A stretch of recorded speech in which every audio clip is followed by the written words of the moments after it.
Hello, I'm Tony Kay. Welcome to the Economic View. I'm joined by Evan Lucas, our market strategist. Hello, Tony. How are you? Yeah, good, Evan. Evan, are you an optimist or a pessimist? I'm an optimist. I mean, I know that at the moment, this is the thing that we're talking about is consumer confidence, business confidence this week took a big hit on the business confidence. Let's look at consumer confidence first. It did take up, so there you go. There is some optimism out there. It moved up 2.5%, but it's still at 97.5, which is below the optimist's level. It means that it's 10 consecutive months. That's the longest streak since 2008 on the pessimist side. And it's all the same things that are really dragging down the consumer confidence side. Household finance, basically general costs, energy prices, government intervention, and wages. I can understand it. You can, yeah. Yeah, I mean, there's not a lot to be happy about, Well, yeah, there is, but you know what I'm saying. I mean, do. There's not a lot. This is that thing at the moment. This is the interesting thing that is, from my perspective, always good to look at with regards to those confidence surveys that come out. Is that it's not it's a quantitative. It's not a qualitative sort of piece of data because it's a relationship, and that's what happens with the survey. But it does give you that really good understanding because they're asking you the direct question of why are you feeling the way you're asking? Why are you under pressure? And look, household finance has been a big headwind for the 10 months. And realistically, even when we were in confidence to over 10 months ago, the reason that it wasn't higher was because, again, household finances were questioned. And we know, you can listen to the level of debt. I mean, the average across basically the 5 capital cities, so not the whole country, but across the 5 capital cities, the average mortgage now is over $500,000. So there is that pressure there. We've talked about it many times about wage growth on this program, and wage growth is dead flat. In fact, it's just beating inflation. So it's not hard to see why the consumer's response is that. Interesting, though, that if you look at consumption in the GDP, it's still pretty strong, actually. And that comes down to personal consumption. So, yeah, pros and cons. Yeah, I think probably overhanging a lot of the interest is interest rates, what's going to happen with interest rates. They have been sort of creeping up on the retail level. Yep. Then again, the data is showing that people are fairly optimistic that house prices will keep rising. They are, and that's the other thing about why it's a relationship data is that yes, over 50% or just under 50% believe that house prices will continue to grow. It's about 30% that says that it'll probably stay the same, and there's only a very small handful that believe that house prices are going down. So there is that media input, and actually let's talk about the business confidence numbers as well, because the business confidence numbers fell 7 points.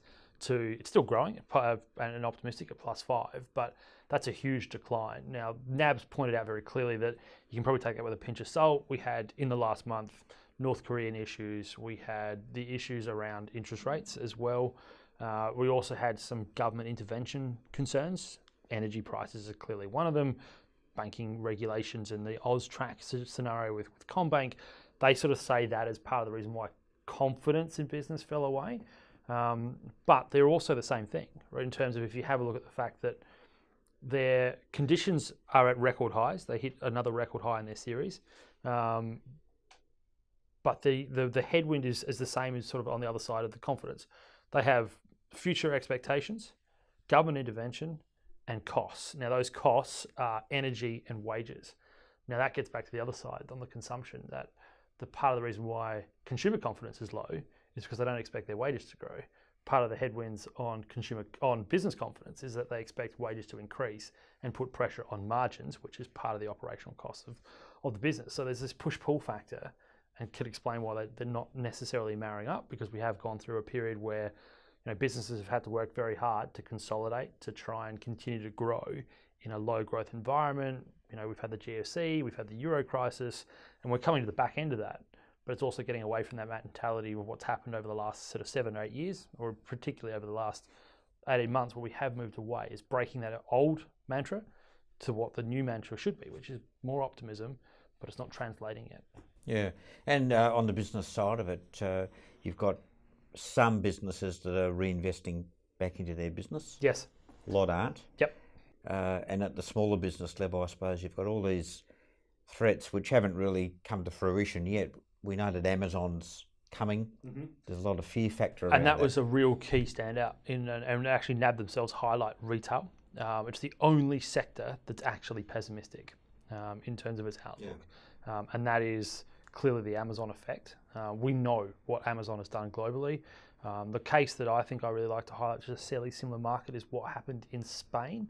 Spain had a fairly similar starting point to what we do with regards to a fairly low to almost non-existent online presence in terms of what Amazon does, a distribution chain that needs to be changed, and around about the same population. They're a bit bigger, they're 36 mil and we're 24, but it's fairly similar.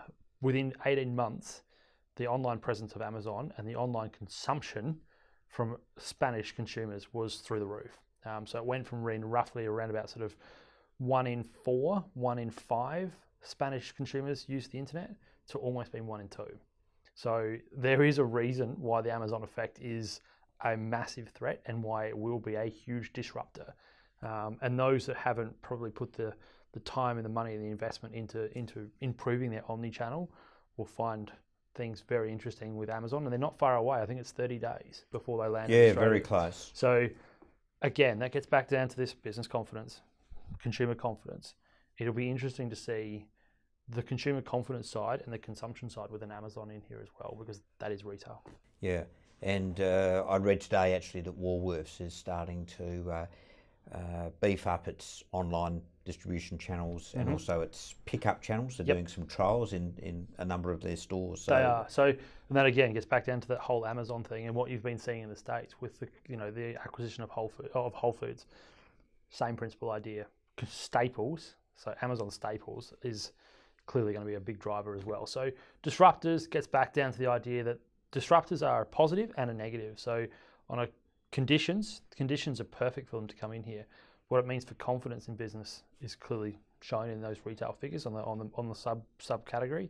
And again, the confidence side from consumers is the next question. Am I getting a better price point by having online? Probably. And it may actually be a positive on that side, that you can actually consume the same product at a cheaper price. So that will be something to watch. The other thing that I saw this week, and I know that we've been discussing it, was personal lending at the start of the week. It's not something we normally concentrate on, but it was decreasing. So personal loans year on year and month on month have been going backwards. Leasing and also corporate loans are moving back. And that again gets back down to the original thing you were talking about there, Tony, interest rate probabilities. I mean, we've seen other central banks raise rates out of cycle and out of consensus. I still believe the RBA is out of the market, but there is the growing optimism and the movements that we've been seeing in trade balance numbers, etc., does put GDP on the upside, and that's therefore might be their excuse to move rates. We know that Philip Lowe is much more hawkish than his predecessor in Glenn Stevens, and he wants to start trying to normalise policy. The question is what it does. I mean, if he was to compress consumer confidence even further by, I'm going to start raising rates by 25 basis points. If your home loan is now going to go from an average of 4 to 4.5% to 4.25 to 4.75, and realistically the banks might go harder still, that's going to put a big depressor. So it's a really finely balanced sort of scenario at the moment. Absolutely. We'll leave it there. Thanks, Evan. Thanks, Tony. Join us next time for the Economic View. International equities. A study by the Australian Stock Exchange shows 75% of Australian investors only hold ASX-listed stocks. The Australian market makes up a small portion of the global economy, and without international exposure, you miss out on dynamic economies like the US and Asia, which can diversify your portfolio and boost returns. Investing in the InvestSmart International Equities portfolio gives you instant diversification across the globe through a hand-picked selection of exchange-traded funds. Diversify your portfolio and gain exposure to the globe's most successful companies. For more information, visit investsmart.com.au.